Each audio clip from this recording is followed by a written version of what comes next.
Russia for the post-Soviet space and the world in general, I think, and I know that it's not something that it's commonly know and commonly speak, but for me, the 1994 Memorandum of Budapest is one of the most important moments. It's really difficult to choose only one, but for me this moment it's important for the three parts of them, because for the first one, Russia and his claims in Ukraine, for the post-Soviet space, how Russia treats the post-Soviet countries, in this case Ukraine, but something that can be seen from the perspective of the other post-Soviet space and the entire world. The Russo-Ukrainian war, it's affecting the politics in Asia, Europe, Africa and America. Europe and America, it's easy. Oil, gas and NATO.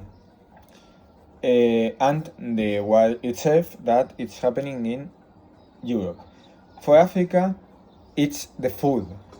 Not only the oil and the gas, it's the food also. For example, in Egypt, this affects a lot of people because in some parts of Africa it's normal to buy the part of the food from Ukraine or Russia, because they doesn't have the possibility to have that many cultivated parts in the country.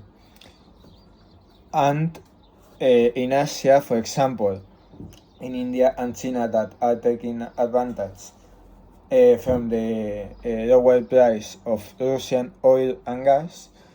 So for me, this 1994 Budapest memorandum start what it create the actual war between Russia and Ukraine, and that affects these two countries, the post-Soviet space and the entire world a lot. And for today, I think it's the most important factor of the most relevant point of the history of Russia for the today consequence, because for the country of Russia we see a lot of different important moments, but if we need to see an important moment for these three part of these three things, the Russian Federation, the post-Soviet space and the entire world, I think that this is the most important moment, but we need to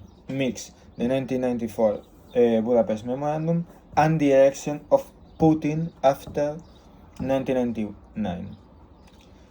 So it's like the possibility to do everything that Putin wants to do, and what happened with Ukraine can't happen without this 1994 memorandum, where Ukraine gave all his nuclear power to Russia. So they lost this capacity to fear the Russian government to not do that